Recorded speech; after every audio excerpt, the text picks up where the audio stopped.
ماحول بنا، ہم کیسے گستاخ رسول سے سمجھوتا کر لیں؟ ہماری امیج خراب ہوتی۔ میں کہتا ہوں اچھا امیج تمہاری حضور کے گستاخوں کا نام لینے سے امیج خراب ہوتی؟ اگر تمہیں اتنی فکر ہے تو پھر سورہ تبت یدا قرآن سے نکال دو، اس میں بھی تو حضور کے گستاخ کا نام لیا گیا ہے۔ اگر تمہیں اتنی پرابلم ہے، تمہاری عزت حضور کے گستاخ کا نام لینے سے خراب ہوتی ہے، نبی کے گستاخ کا نام لینے سے اگر عزت خراب ہو تو فرعون کا نام قرآن میں کیوں لیا گیا؟ نمرود کا نام، یعنی جس کا بھی نام لیا گیا ہو، کبھی غور کرو کیوں لیا گیا؟ گستاخوں کا نام لینے سے عزت خراب ہوتی ہے۔ پیر صاحب کے بچے جو ہے وہ شراب پی کر کے گٹر میں پڑے ہوں تو عزت خراب نہیں ہوتی؟ پیر صاحب کی بیٹیاں سڑکوں پر ناچیں تو عزت خراب نہیں ہوتی؟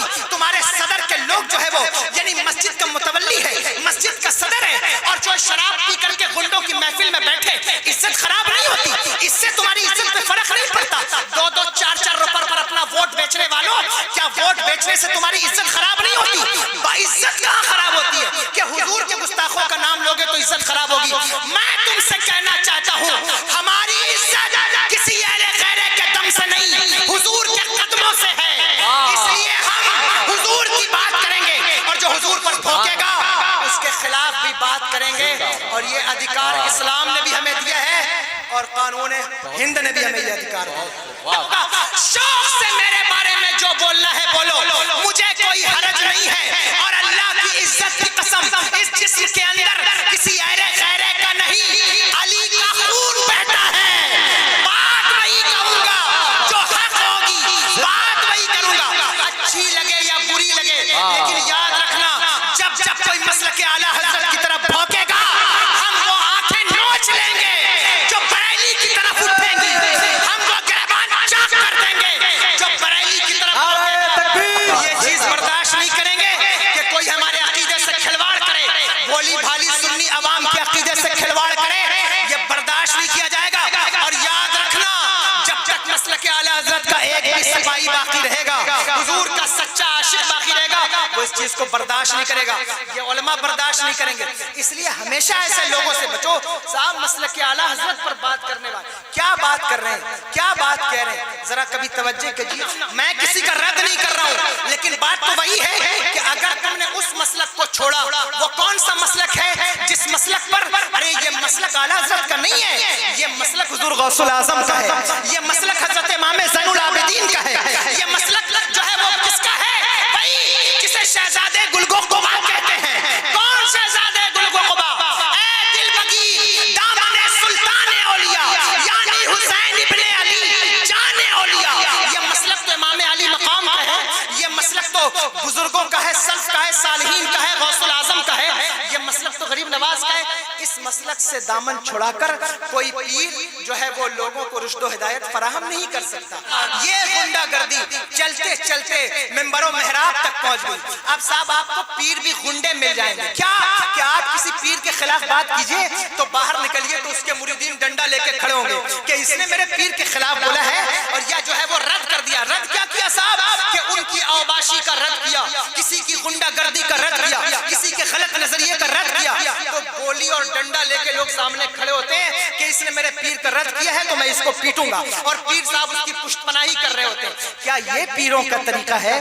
یہ غنڈہ گردی جب خانقاہوں تک پہنچے گی تو بتاؤ خانقاہوں کا حال کیا ہوگا؟ یہ غنڈہ گردی جب منبر و محراب تک پہنچے گی تو بتاؤ خانقاہوں کا حال کیا ہوگا؟ خدا کی قسم تمہارے عمل کو دیکھ کر کے لوگ اہل سنت والجماعت کے عقائد پر انگلی اٹھا رہے ہیں، تمہارے طریقوں کو دیکھ کر کے لوگ اہل سنت والجماعت کے طریقوں پر انگلی اٹھا رہے ہیں۔ سارے اہل خیرے نتو خیرے پیر گھوم رہے ہیں۔ میں جب پیروں کی بات کرتا ہوں کچھ لوگوں کے کان کھڑے ہو جاتے ہیں، شاید حضرت میرے پیر کی مخالفت کر رہے ہیں۔ غلام حشر میں جب سید الورا کے چلے،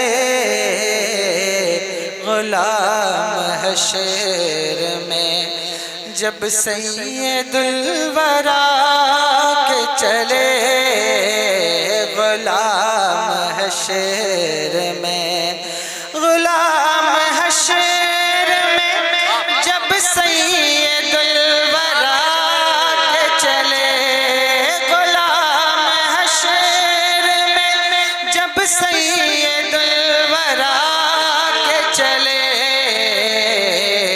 لوائے حمد کے سائے میں سر اٹھا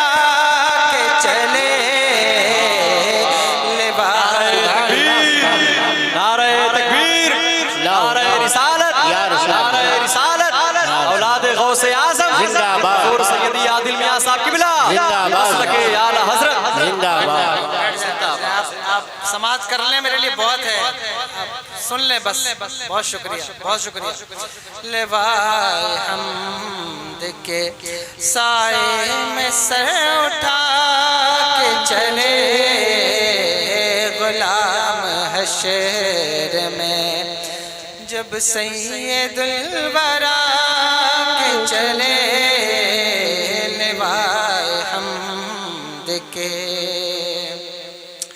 اور طلب ہوئی سر قاسین جب شب اسرا کیا کہا طلب ہوئی سر قاسین جب شب اسرا طلب ہوئی سر قاسین جب شب اسرا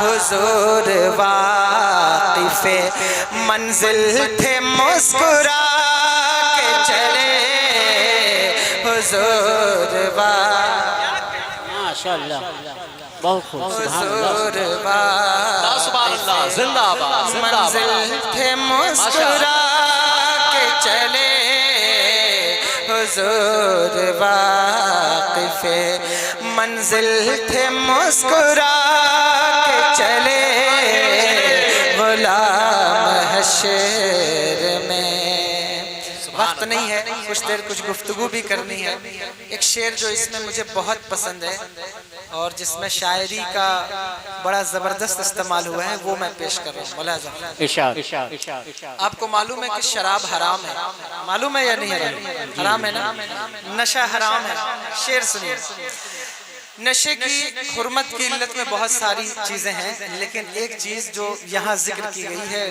وہ غضب کا خیال ہے سنیے گا نشے کی علت حرمت میں یہ بھی تھا پہلو نشے کی علت حرمت میں یہ بھی تھا پہلو نشے کی علت حرمت میں یہ بھی تھا پہلو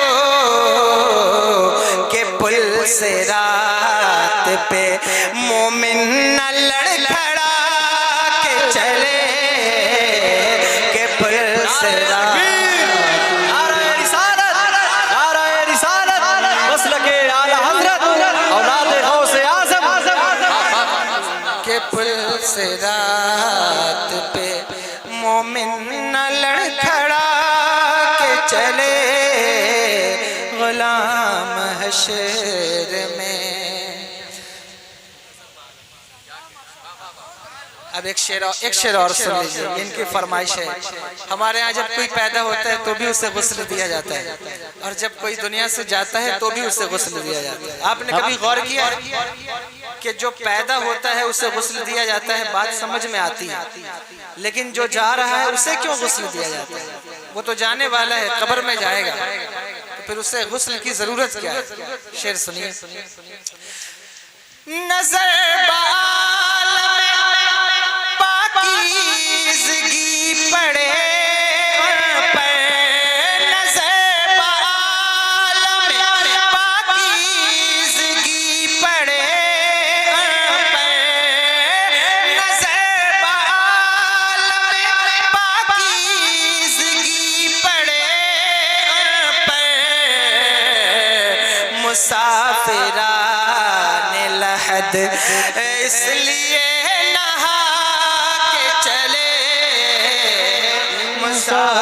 مسافران لحد اس لیے نہا کے چلے غلام حشر میں ماشاءاللہ درود پاک پڑھیں اللہ رب محمد صلی اللہ علیہ وسلم نحن عباد محمد صلی اللہ علیہ وسلم صلاۃ و سلام علیک یا رسول اللہ صلی اللہ تعالی علیہ وسلم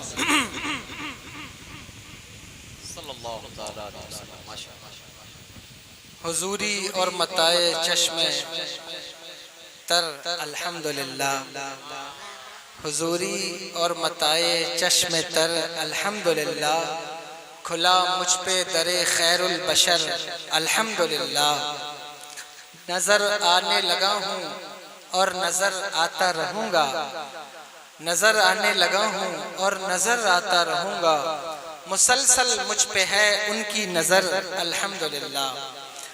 میں نے کچھ بات مجھے کرنی ہے، مجھے موضوع دیا گیا ہے صحبت کے حوالے سے، کچھ دوستیوں کے حوالے سے، کچھ پیر اور مرید کے حوالے سے بھی، لیکن وقت بہت کم ہے، جتنی بات سمیٹ سکوں گا انشاءاللہ سمیٹوں گا اگر آپ کی توجہ رہی۔ دوستی کا جو کانسیپٹ ہے اسلام کے اندر وہ بہت اہم ہے اور بہت خاص ہے، اس لیے دوست بہت سوچ سمجھ کر بنائیے۔ ہمارے ہاں ایک فیشن ہے دوست بنانے کا، اور ہم بہت کثرت سے دوست بناتے ہیں۔ کسی بھی ایرے غیرے کو اپنا دوست بنا لیا، کسی بھی ایسے ویسے کو اپنا دوست بنا لیا، اور پھر اس کی صحبت ہمیں جب میسر ہوتی ہے تو اس کا رنگ ہمارے اوپر چڑھنے لگتا ہے۔ صحبتوں کا اثر بہت ہوتا ہے، اس لیے تمہید کا بھی وقت نہیں ہے، تقریر کا بھی نہیں ہے، لیکن پیغام کا وقت ہے۔ تو میں آپ کو پیغام دیتا ہوں کہ اپنے دوستوں کو دیکھیے کہ آپ کیسے لوگوں کی صحبت میں اٹھتے بیٹھتے ہیں اور کیسے لوگوں کی صحبت میں رہتے ہیں۔ کیا آپ کسی شرابی، جواڑی، خرافات کرنے والی کی صحبت میں بیٹھتے ہیں، یا آپ کسی حسد کرنے والے، جلن کرنے والے، غیبت کرنے والے، چغلی کرنے والے، بدگمانی کرنے والے، بدنظری کرنے والے، کسی خراب صفت انسان کی صحبت میں بیٹھتے ہیں؟ یاد رکھیے کہ آپ جس کی صحبت میں بیٹھتے ہیں اس کا اثر آپ کے اوپر پڑنے لگتا ہے، اور پھر آپ کے گھر میں بھی اس کا اثر پڑنے لگتا ہے، آپ کے بیوی بچوں میں، گھر والوں پر بھی اس کا رنگ جو ہے وہ چڑھنے لگتا ہے۔ اس لیے اسلام نے صحبت کے حوالے سے بڑی احتیاط کا حکم دیا ہے، اور صحبتوں کو پاکیزہ، صاف اور ستھرا رکھنے کا حکم دیا ہے، اس لیے کہ اگر صحبت خراب ہوئی تو کلچر خراب ہو جائے گا، معاشرہ خراب ہو جائے گا۔ جہاں جہاں بھی غیبت کرنے والے اکٹھا ہوتے ہیں، چغلی کرنے والے اکٹھا ہوتے ہیں، ایک دوسرے کی برائی کرنے والے اکٹھا ہوتے ہیں، اس جگہ سے بدبو پیدا ہونے لگتی ہے، بدبو پیدا ہوتی ہے۔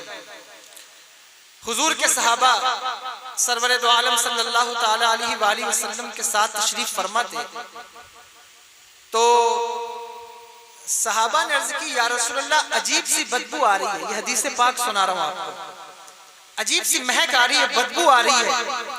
حضور نے فرمایا کہ یہ غیبت کی بدبو ہے، غیبت کی بدبو ہے کہ کسی نے کسی کی غیبت کی ہے، اور یہ غیبت اتنی عام ہو گئی ہے، اتنی عام ہو گئی ہے کہ اب جو ہے وہ مسجدوں کے کمرے بھی اس سے محفوظ نہیں رہے، اور اللہ معاف کرے اب ممبر بھی اس سے محفوظ نہیں رہا ہے۔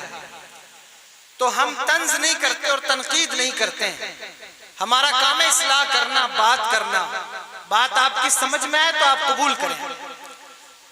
اس کے کرنے سے ہمیں کیا فائدہ ملے گا، کیا ہوگا، سوائے اس کے کہ ہمارے ارد گرد رہنے والوں کے اوپر اس کا اثر پڑے گا، اور وہ بھی ویسے ہی ہو جائیں گے، ان کا مزاج بھی ویسا ہی ہو جائے گا، اور وہ اسی رنگ میں ڈھل جائیں گے۔ سو آپ کو جو میں آج کی محفل میں پیغام دینا چاہتا ہوں وہ صرف اتنا ہے کہ آپ اپنی صحبت پر، اپنی سراؤنڈنگ پر، اپنے دوستوں پر توجہ کریں اور دیکھ لیں کہ آپ کیسے لوگوں کے ساتھ رہ رہے ہیں۔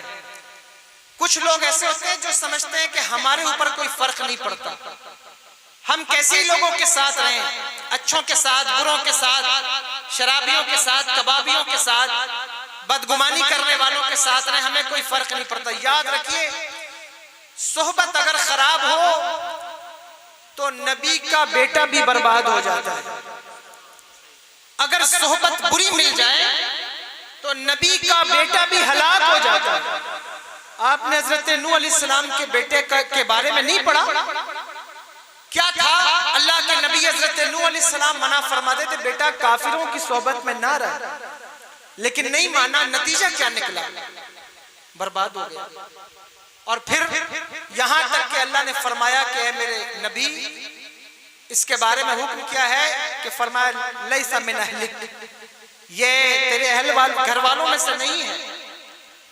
تو آپ یہ سمجھیں کہ اپنی صحبتوں کو کتنا اچھا کرنے کی ضرورت ہے۔ جس طرح اپنے لباس کو صاف رکھتے ہو، جس طرح اپنے چہرے مہرے کو صاف رکھتے ہو، جس طرح اپنی گاڑی کو، اپنی بائک کو صاف رکھتے ہو، اسی طرح اپنی صحبتوں کو بھی صاف رکھو، اپنے دوستوں کے ماحول کو بھی پاکیزہ کرو، اور دوستیاں بہت سوچ سمجھ کر کرو اس دور کے اندر، ورنہ دوستیوں کا رنگ سب سے زیادہ لوگوں کے اوپر چڑھتا ہے۔ میں نے کتنے ایسے بچے دیکھے جو گھر کے بہت اچھے ہیں، اچھا بیک گراؤنڈ ہے، ماں باپ اچھے ہیں، خاندان اچھا ہے، لیکن دوستوں کی صحبت کی وجہ سے بچے شرابی ہو گئے، دوستوں کی صحبت کی وجہ سے بچے جواڑی ہو گئے، کوئی گانجا پی رہا ہے، کوئی شراب پی رہا ہے، کوئی گالیاں بک رہا ہے۔ اچھے اچھے خاندان کے بچے گالی بکنے پر مجبور ہیں، جو ہے وہ خرافات بکنے پر، میسیجز کرنے پر، یہ ان کی ایک ہیبٹ بن گئی ہے۔ آپ کسی دکان میں جائیے، میں ایک سلون میں گیا تو میں بیٹھا ہوا تھا، کسی بچے نے باہر سے یوں ہی کسی کو گالی بکا، تو میں نے اسے بلایا اور میں نے بلا کے پوچھا کہ یہ تیرا تقیہ کلام ہے، یہ کیوں ہے، یہ کیوں کہہ رہا ہے؟ تجھے معلوم نہیں کہ اسلام میں گالی بکنے پر سزا کیا ہے؟ ایک گالی اگر تو نے کسی کو دی تو اس کا نتیجہ کیا نکلے گا؟ تو یہ ایک کلچر بنتا جا رہا ہے، اور بہت ضروری ہے کہ جس شہر کو سدھارنا ہو، جس ماحول کو سدھارنا ہو، وہاں کی صحبتوں کو سدھارا جائے، ایک اچھی صحبت انہیں فراہم کی جائے، ایک اچھا ماحول انہیں فراہم کیا جائے، ایک اچھا کلچر انہیں فراہم کیا جائے۔ مسجد اور مدرسوں کے اندر کیا ہوتا ہے؟ تمہیں ایک اچھا ماحول فراہم کیا جاتا ہے۔ خانقاہوں کے اندر کیا ہوتا ہے؟ تمہیں ایک اچھی صحبت فراہم کی جاتی ہے۔ لیکن افسوس کہ جب مسجد کے کمرے بھی غیبت سے بدبودار ہو جائیں، جب مدرسوں کی درسگاہیں بھی ایک دوسرے کی غیبت اور چغلی سے بدبودار ہو جائیں، تو پھر تمہیں اچھی صحبتیں کہاں ملیں گی؟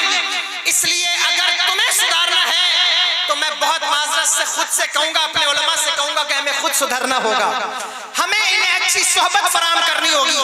اللہ کی عزت کی قسم، قوم کو سدھارنے کے لیے ساری قوم کے پیچھے ڈنڈا لے کے دوڑنے کی ضرورت نہیں ہوتی۔ اگر کوئی قوم کو سدھارنا چاہتا ہے تو اپنے گریبان میں جھانکے، اور اگر اللہ نے اسے کوئی منصب دیا ہے تو وہ اپنے آپ کو سدھارے۔ خدا کی قسم قوم پیچھے پیچھے خود بخود سدھر جائے گی۔ اس لیے کہ اسلام نے ہمیں طریقہ یہ دیا کہ اگر تم کسی کی اصلاح کرنا چاہتے ہو، اگر کسی کو تم رشد و ہدایت کا راستہ فراہم کرنا چاہتے ہو، تو سب سے پہلے تم اس راستے پر چلنے لگ جاؤ، لوگ تمہیں دیکھ کر خود بخود اس راستے پر چلنے لگ جائیں گے۔ تقریر سے اتنا فائدہ نہیں ہوتا، بات کرنے سے اتنا فائدہ نہیں ہوتا جتنا فائدہ کردار سے ہوتا ہے۔ اقبال بڑا اپدیشک ہے، باتوں میں من موہ لیتا ہے، گفتار کا یہ غازی تو بنا، کردار کا غازی بن نہ سکا۔ مسجد تو بنا لی پل بھر میں، ایمان کی حرارت والوں نے، من اپنا پرانا پاپی تھا، برسوں میں نمازی بن نہ سکا۔ تو میں پیغام صرف اتنا دینا چاہتا ہوں کہ آئیے علماء بھی ملیں، حفاظ بھی ملیں، پیران کرام بھی ملیں، اور مل کر کے ہم ایک ایسی صحبت وجود میں لائیں کہ جس کو دیکھ کر کے، جس صحبت میں آ کر کے لوگوں کی بد کرداریاں خود بخود دور ہو جائیں، لوگوں کے برے اعمال خود بخود ان سے علیحدہ ہو جائیں۔ یہ ہو سکتا ہے، یہ پاسبل ہے۔ کیسے ہو سکتا ہے؟ جب ہم پلٹ کر اپنے بزرگوں کی تاریخ دیکھتے ہیں تو ہمیں پتہ چلتا ہے حضور غریب نواز نے کوئی لمبا چوڑا اسٹیج لگا کے تقریر نہیں کی تھی، حضور محبوب الہی نے کوئی لمبا چوڑا اسٹیج لگا کر تقریریں نہیں کی، حضور نصیر الدین چراغ دہلی نے کوئی لمبا اسٹیج لگا کر تقریریں نہیں کی۔ کیا اپنی خانقاہ میں آنے والوں کو ایسی صحبتیں فراہم کی کہ جو اس خانقاہ میں آیا کوئی نصیر الدین بن گیا، کوئی بندہ نواز کے سودھراز بن گیا، بابا فرید کی خانقاہ میں آیا کوئی صابر پاک بن گیا، کوئی جمال الدین آسی بن گیا۔ خدا کی قسم صحبتیں پاکیزہ ہوتی ہیں تو پھر ایسے ایسے چہرے وجود میں آتے ہیں کہ جس کا آپ تصور نہیں کر سکتے۔ تو میرے پاس وقت نہیں ہے، اس لیے میں لمبی بات نہیں کرنا چاہتا، لیکن اتنا ضرور آپ سے کہوں گا کہ آپ دیکھیے کہ آپ کیسے لوگوں سے اپنی دوستی کر رہے ہیں۔ آپ دوست بنانے کے سلسلے میں یہ جو پیر ہوتا ہے نا، اگر ایک معنی میں بیان کروں تو پیر بھی آپ کا دوست ہوتا ہے، پیر بھی آپ کا دوست ہوتا ہے۔ اس لیے آپ کو دیکھنا چاہیے کہ میں پیر کس کو بنا رہا ہوں، کس سے مرید ہو رہا ہوں۔ پیر کیوں بنایا جاتا ہے؟ اس لیے نہیں بنایا جاتا کہ پیر بنا لیں گے تو بزنس میں ترقی ہو جائے گی۔ پیر اس لیے نہیں بنایا جاتا کہ پیر بنا لیں گے تو کاروبار جو ہے وہ بڑھ جائے گا۔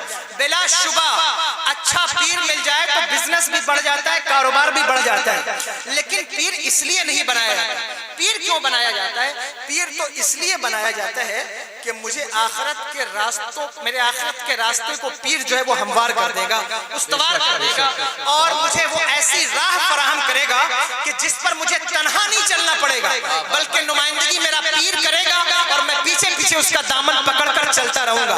لیکن اگر تمہارا ارادہ ایک وقت کی نماز پڑھنے کا بھی نہیں ہے، اگر تمہارا ارادہ ایک رمضان کے روزہ رکھنے کا بھی نہیں ہے، اگر تمہارا ارادہ زکات دینے کا بھی نہیں ہے، تو بتاؤ تمہیں پیر بنانے سے فائدہ کیا ملا؟ بتاؤ تمہیں مرید ہونے سے فائدہ کیا ملا؟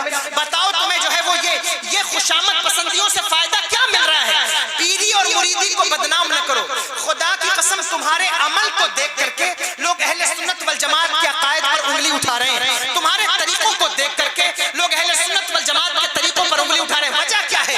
وجہ یہ ہے کہ پیر بنانا تم نے ایک فیشن بنا لیا، پیر بنانا تم نے ایک رسم بنا لیا، پیر بنانا تم نے ایک کلچر بنا لیا۔ پیر یوں نہیں بنایا جاتا، پیر اس لیے بنایا جاتا ہے جس کو آخرت کی فکر ہو وہ پیر بنائے، جس کو جنت میں جانے کی فکر ہو وہ پیر کو تلاش کرے۔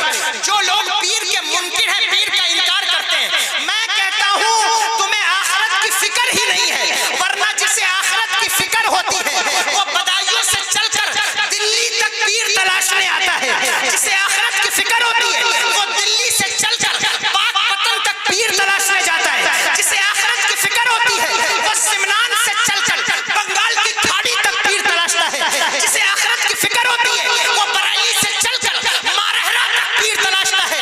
پیر کی ضرورت جس کو ہوتی ہے، خدا کی قسم وہ سفر بھی کرتا ہے، محنت بھی کرتا ہے، مشقت۔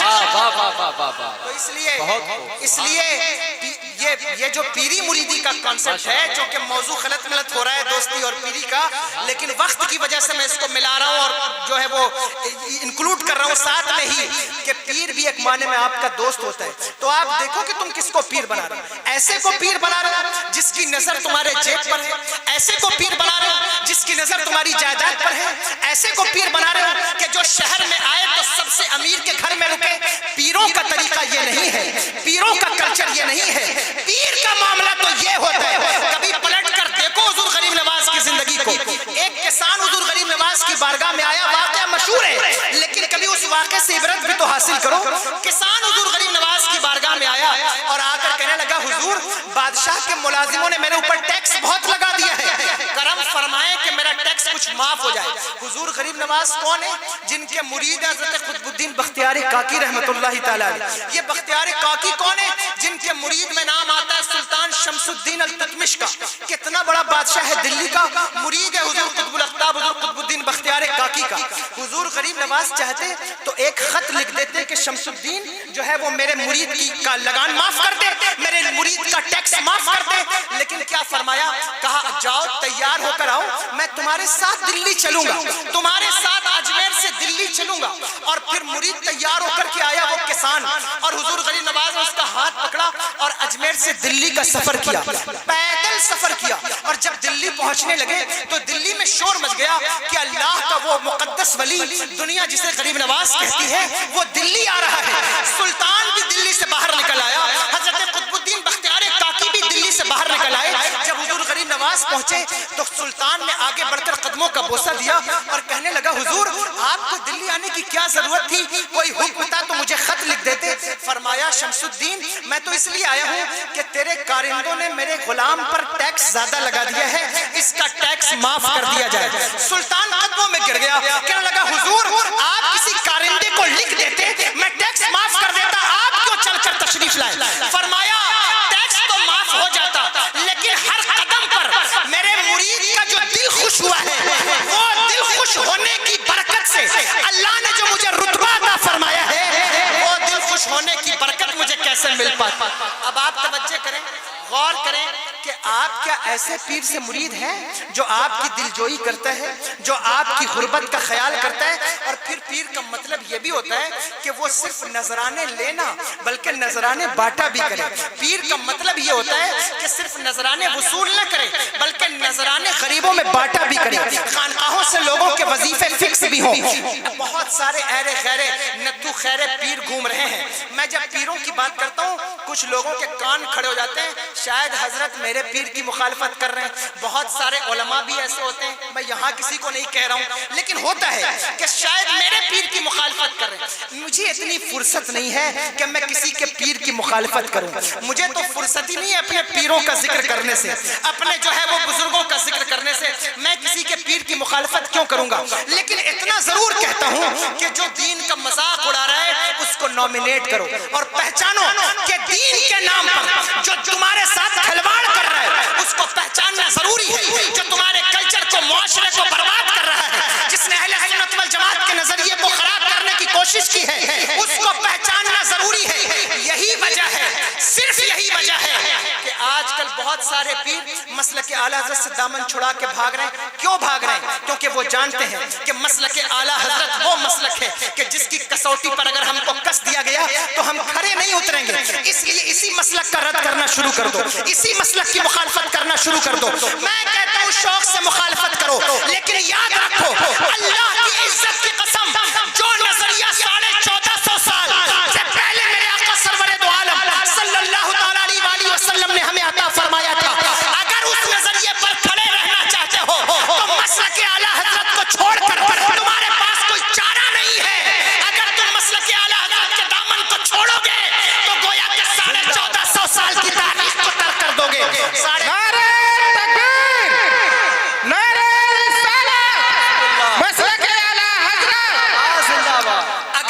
مسلک کو دیکھو، توجہ سے سننا، میں کسی کا رد نہیں کر رہا ہوں، لیکن بات تو وہی ہے کہ اگر تم نے اس مسلک کو چھوڑا، وہ کون سا مسلک ہے جس مسلک پر ارے یہ مسلک اعلیٰ حضرت کا نہیں ہے، یہ مسلک حضور غوث الاعظم کا ہے، یہ مسلک حضرت امام زین العابدین کا ہے، یہ مسلک جو ہے وہ کس کا ہے؟ وہی جسے شہزادے گلگو قبا کہتے ہیں. کون شہزادے گلگو قبا؟ اے دل بگیر دامن سلطان اولیاء یعنی حسین ابن علی جان اولیاء. یہ مسلک تو امام علی مقام کا ہے، یہ مسلک تو بزرگوں کا ہے، سلف کا ہے، صالحین کا ہے، غوث الاعظم کا ہے، یہ مسلک تو غریب نواز کا ہے. اس مسلک سے دامن چھڑا کر کوئی پیر جو ہے وہ لوگوں کو رشد و ہدایت فراہم نہیں کر سکتا. اس لیے مسلک اعلیٰ حضرت کی کسوٹی پر کسنا ضروری ہے. کیا ہے مسلک اعلیٰ حضرت؟ اب یہ کبھی آؤں گا تو سمجھاؤں گا کہ مسلک اعلیٰ حضرت کیا ہے، لیکن اتنا کہتا ہوں، اتنی بات کہتا ہوں کہ دیکھو اور غور کرو کہ کون تمہیں کس نظریے پر لے جا رہا ہے، کس عقائد پر لے جا رہا ہے، کہاں لے جا کر کے کھڑا کر رہا ہے. دیکھو سب سے بڑی دولت ہمارے پاس جو ہے وہ حضور کے عشق کی دولت ہے. بولو ہے کہ نہیں؟ سب سے بڑی دولت ہے، اس سے بڑی دولت کوئی نہیں. ایمان سب سے بڑی دولت ہے نا. اگر اسی پر کوئی کمپرومائز کرنے لگے، سودا کرنے لگے، تو بتائیے ہمارے پاس کیا بچ جائے گا؟ کیا رہ جائے گا؟ کیا باقی رہ جائے گا؟ کچھ بھی نہیں. اعلیٰ حضرت نے فرمایا نا، ہمارے اعمال تو ایسے ہیں کہ دن لہو میں کھونا تجھے، شب نیند بھر سونا تجھے، شرم نبی خوف خدا یہ بھی نہیں وہ بھی نہیں، کچھ بھی نہیں ہے. لیکن خدا کی قسم ایمان تو باقی ہے، ایمان تو باقی ہے. اور اگر کوئی ایمان کی دولت ہی چھین لے تو پھر تمہارے پاس اور ہمارے پاس کیا بچ جائے گا؟ کیا رہ جائے گا؟ اس لیے توجہ کرو اور دیکھو کہ کہیں دوستیوں کے چکر میں تمہارا ایمان نہ چلا جائے، تمہارے ایمان کی قیمتی متاع نہ لٹ جائے. اس لیے اپنے ایمان کی فکر کرو، اپنے ایمان کے بارے میں فکر مند ہو جاؤ. بہت سارے ایسے لوگ ہیں جو اس وقت عشق رسول پر بھی سودے بازی کر رہے ہیں. بہت سارے ایسے پیر بھی ہیں نام نہاد جو مصطفیٰ جان رحمت سرور دو عالم صلی اللہ تعالی علیہ وسلم کے عشق پر بھی سودا کر رہے ہیں، بات کر رہے ہیں. لیکن یہ مسلک اعلیٰ حضرت نے جو سب سے بڑی چیز ہمیں منتقل کی ہے وہ عشق رسول کی امانت ہے. عشق رسول کی غلامی کا قلاوہ ہماری گردنوں میں اس طرح سے ڈال دیا ہے کہ قیامت کی صبح تک یہ قلاوہ غلامی کو ہماری گردنوں سے نکال نہیں سکتا. جب بھی کوئی دشمن کا تیر ہماری عشق کی فصیل سے ٹکراتا ہے تو ہمارے عشق کی فصیل میں چھید کرنے کے قابل نہیں رہ جاتا، بلکہ پلٹ کر دشمنان اسلام کے سینے میں پیوست ہو جاتا ہے. اسی لیے تو ہم کہتے ہیں وہ رضا کے نیزے کی مار ہے کہ عدو کے سینے میں غار ہے، کسے چارہ جوئی کا وار ہے کہ یہ وار وار سے پار ہے۔ لیکن آج افسوس ہے اس بات پر، المیہ ہے یہ کہ تیرا کھائیں تیرے غلاموں سے الجھیں، عجب ہے یہ کھانے غرانے والے۔ اندازہ لگاؤ، غور کرو، میرا مقصد قطعاً یہ نہیں ہے کہ میں کسی کا رد کروں، میرا مقصد صرف اتنا ہے کہ آپ اپنے ایمان کے بارے میں فکر کیجئے، توجہ کیجئے، اور ہم بھی فکر کریں، علماء بھی فکر کریں اور غور کریں۔ ایمان، عقیدہ اور جو اعمال ہیں، ان ساری چیزوں کا مشرن جب بنتا ہے تو ایک اچھی صحبت پیدا ہوتی ہے۔ ایسا پیر بنائیے جو آپ کے عقیدے کا بھی تحفظ فراہم کرے، جو آپ کو عمل صالحہ کی طرف جو ہے وہ بلائے، جو آپ کو نیکیوں کی دعوت دے، جس کو دیکھ کر کے آپ کو نیکیوں کا ارادہ پیدا ہو جائے، نیکیوں کا ذوق پیدا ہو جائے۔ ایسے پیر کا انتخاب کیجئے اور ایسا دوست بنائیے۔ اور یاد رکھیے آج کل لوگ پیر بدلتے بھی بہت تیزی سے ہیں، بہت تیزی سے بدلتے ہیں۔ سے آپ کسی پیر کی دعا قبول ہو گئی، کسی سے تعویذ لیا، تعویذ کام کر گئی، تو اس پیر کو چھوڑ کے اس پیر کے پیچھے دوڑنے لگے۔ پیر کا مطلب یہ نہیں ہوتا۔ جب دوستی کسی سے کی جائے تو پھر دوستی کی لاج رکھنی چاہیے۔ جب کسی کو اپنا پیر بناؤ تو پھر اس طرح سے اپنا پیر بناؤ کہ پھر تمہاری نظریں کہیں ادھر ادھر نہ بھٹکیں، کہیں ادھر ادھر نہ جائیں۔ دیکھو حضرت شمس العارفین سیالوی رحمت اللہ تعالیٰ علیہ اتنے بڑے بزرگ ہیں، پاکستان میں ہوتے ہیں، اتنے بڑے بزرگ ہیں کہ حضرت سلمان توسوی رحمت اللہ تعالیٰ علیہ کے مرید ہیں، اور آپ کے ساتھ ساتھ چلتے تھے۔ جب آپ گھوڑے پر سوار ہو کے چلتے تو حضور شمس العارفین آپ کے پیچھے پیچھے دوڑتے، آپ کا مسلح ٹانگ کر۔ ایک دن حضرت سلمان توسوی نے دیکھا کہ میرا مرید پیچھے پیچھے چلتا ہے اور اس کے پاؤں میں چپل بھی نہیں ہے، پاؤں میں چپل بھی نہیں ہے، تو اپنی نالین اتار کے دے دی اور کہا شمس العارفین یہ ننگے پیر دوڑتے ہو، میری نالین پہنا کرو۔ تو حضرت شمس العارفین نے اسے لیا، سر پر رکھا اور سر پر امامہ باندھا اسی نالین کے اوپر، اور دوسرے دن پھر مسلح اٹھا کے پیچھے پیچھے دوڑنے لگے۔ پیر میں پتھر لگا، خون بہنے لگا۔ توجہ ہے آپ کی، یہ بند کر دو، سن رہے ہیں آپ؟ ٹھوکر لگی اور خون بہنے لگا۔ حضرت سلمان توسوی رحمت اللہ تعالیٰ علیہ نے دیکھا، کہنے لگے کہ کیا میں نے تجھے نالین نہیں دی تھی، جوتے نہیں دیے تھے، پہنا نہیں؟ فرمایا حضور آپ کی نالین بھی کوئی پیر میں پہننے والی چیز ہے، میں نے اسے سر پہ رکھا ہے اور اس پر امامہ باندھا ہے۔ یہ رشتہ ہوتا ہے پیری اور مریدی کا، اتنا مضبوط، اتنا مستحکم۔ آپ نے بہت بڑا ادارہ قائم کیا پاکستان کے اندر، بہت بڑا ادارہ، بڑے آپ کے تلامذہ تھے، شاگرد تھے۔ آپ اپنے مریدوں کو بیٹھا کر کے پڑھا رہے تھے، ایک دن درس دے رہے تھے، پڑھا رہے تھے، اور ان پڑھنے والوں میں ایک شخصیت ہے جس کو نام دنیا جس کو مہر علی کہتے ہیں، سبحان اللہ، جن کے پوتے کا شعر میں نے آپ کے سامنے پڑھا ہے، وہ بھی تشریف فرما تھے۔ حضرت پڑھا رہے ہیں، پتہ چلا پیر پہلے مریدوں کو پڑھاتے بھی تھے۔ پڑھنے کا ذوق پیدا کرو، پڑھنے کا ذوق پیدا کرو، جلسوں میں، ہزار جلسوں میں آؤ، اور اگر پڑھنے کا ذوق ہی نہیں ہے، سیکھنے کا ذوق ہی نہیں ہے تو آنے سے فائدہ کیا؟ ہزار جلسوں میں جانا فائدہ مند نہیں ہے، کسی ایک جلسے میں بھی اگر گئے تو کچھ سیکھ کر آؤ اور اس پر عمل کا جذبہ پیدا کرو۔ سیکھو اور عمل کا جذبہ پیدا کرو، عمل کرنے کی کوشش کرو۔ پیر مریدوں کو پڑھاتے بھی تھے، اور دوست وہی ہوتا ہے جو اپنے دوست کے آخرت کی فکر کرتا ہے۔ جو آخرت کی فکر نہ کرے وہ دوست کیسے؟ تمہارے ہاں تو نماز کا وقت ہو رہا ہے لیکن دوستوں کے ساتھ بیٹھے ہیں تو آذان کے وقت خاموش بھی نہیں ہونے دیتے۔ تم خاموش ہو تو دوست آگے سے بول دیتا ہے، وہ خاموش ہے تو تم اسے بولنے پر مجبور کر دیتے ہو، اور ہر لمحہ ہر وقت جو ہے وہ دوستوں کے ساتھ ہاتھ پکڑا، یہاں گھوم کے آتے ہیں، وہاں گھوم کے آتے ہیں۔ برسات کا موسم ہے، چلو کسی ندی کے کنارے، چلو کسی پہاڑ کے کنارے۔ یہ دوستیاں اسی لیے ہوتی ہیں نا۔ اب تو لوگ دوست اس لیے بناتے ہیں کہ ساتھ میں گناہ کریں گے۔ دیکھو فیس بک پر کتنے دوست بنائے جاتے ہیں، انلیمیٹڈ دوستیاں ہیں، جتنی مرضی اتنے دوست بنا لو، جو تمہیں دعوت گناہ دے رہے ہیں۔ دوست وہ ہوتا ہے جو تمہیں نیکیوں کی دعوت دے، جو تمہیں نیکیوں کی طرف لے جائے۔ جب برائیوں کی دعوت دیتے ہو اپنے دل میں ذوق پیدا کرو کہ برائیوں کو ترک کر کے اب سے اپنے کسی ایک دوست کو پکڑ کر ایک وقت بھی مسجد لے آئے تو خدا کی قسم اللہ تبارک و تعالی اس کا بدلہ تمہیں میدان محشر میں عطا فرمائے گا. میدان محشر میں اس کا بدلہ اللہ تمہیں عطا فرمائے گا. اور یاد رکھو سچا دوست دنیا میں کوئی کام دے یا نہ دے, آخرت میں کوئی کام دے یا نہ دے, لیکن سچا دوست محشر میں ضرور کام دے گا. میں نہیں کہتا, قرآن کہتا ہے, فرمائے الاخلاء یومئذ بعضهم لبعض عدو. یہ جو دوست ہے نا, گہرے دوست, یہ قیامت کے دن ایک دوسرے کے دشمن ہو جائیں گے. الا المتقین, مگر یہ کہ تقوی والے, پرہیزگار, عبادت گزار, جن سے تم نے نیکیوں کی بنیاد پر دوستیاں کی تھی, وہ میدان محشر میں بھی تمہارے کام آئیں گے. کیسے کام آئیں گے, کس طرح سے کام آئیں گے, تجھے معلوم ہے؟ حدیث پاک ہے, مفہوم بیان کر رہا ہوں.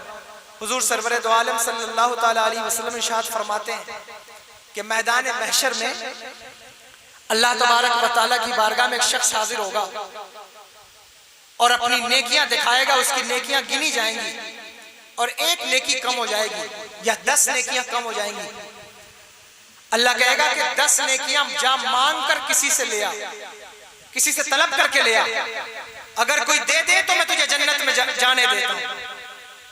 اب کون محشر میں نیکیاں دے گا؟ کون دے سکتا ہے؟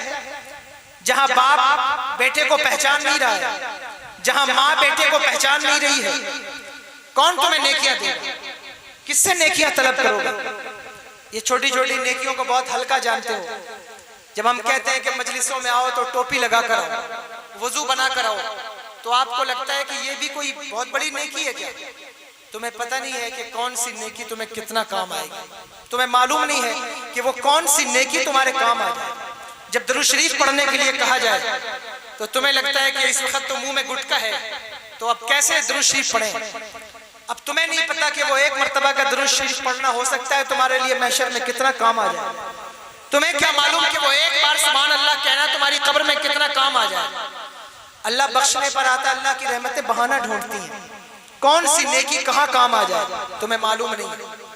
یاد رکھو یہ نیکیاں کام آنے والی ہیں. یہاں سمجھ میں نہیں آتا لیکن وہاں ضرور سمجھ میں آئے گا.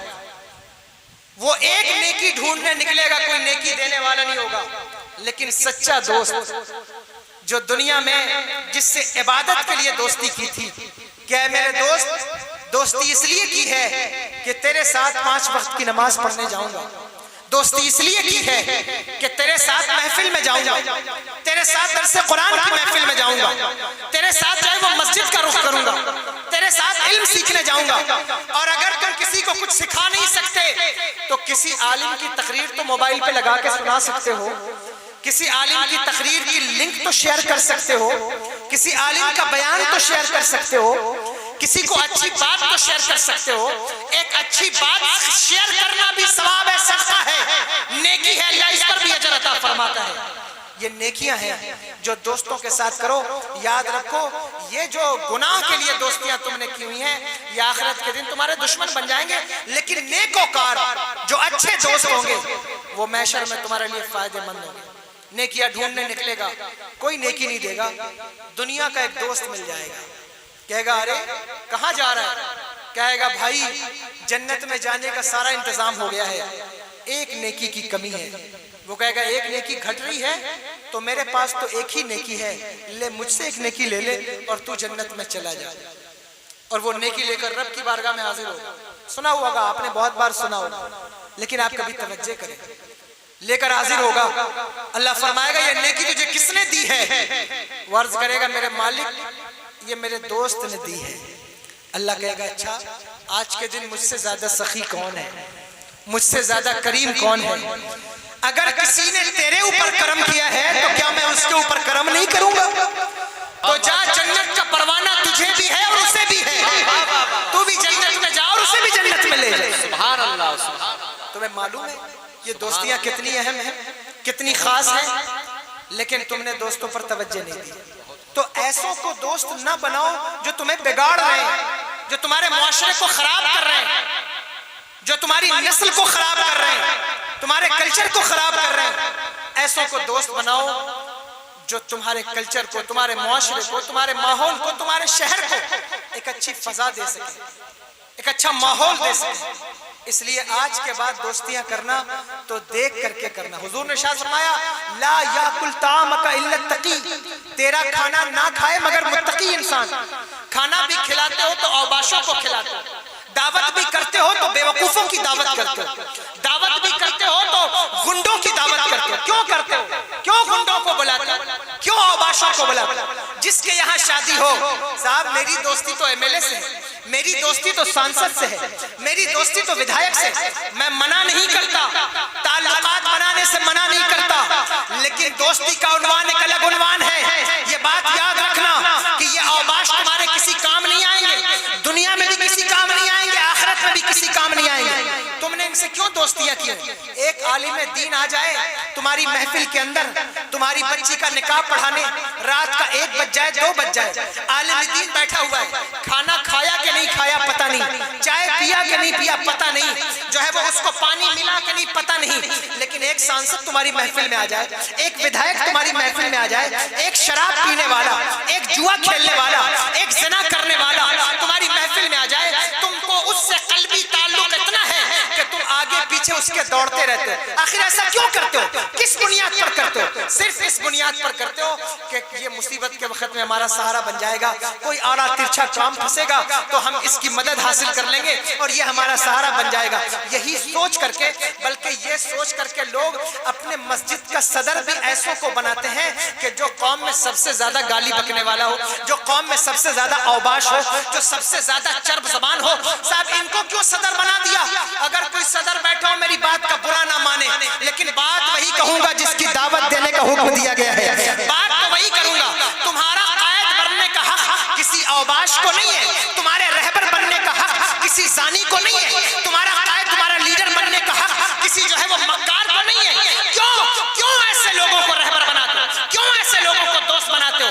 بس اس بنیاد پر کہ صاحب ان کو لوگوں سے بات کرنے کا طریقہ بہت آتا ہے، یہ سب کو ڈیل کر لیتے ہیں، بہت بھاکڑ آدمی ہیں، 2-4 گالیاں بکیں گے تو لوگ ان کے ماتحت آ جاتے ہیں، اور یہ تو لوگوں کو اچھے سے بیوقوف بنا لیتے ہیں۔ اور اس کو کیسے صدر بنایا جائے؟ یہ تو نمازی آدمی ہے، بھولا بھالا، اس سے کیا ہو سکے گا؟ حضور جب معراج سے لوٹے تو صحابہ نے عرض کی یا رسول اللہ آپ نے جنت میں کیسے لوگوں کو دیکھا؟ میرے آقا نے ارشاد فرمایا میں نے جنت میں ایسے لوگوں کو دیکھا جو دھوکہ کھا جائیں مگر کسی کو دھوکہ نہ دیں، جو دھوکہ کھا جائیں لیکن کسی کو دھوکہ نہ دیں، ایسے سیدھے سادے اور بھولے بھالے لوگوں کو میں نے جنت میں دیکھا ہے۔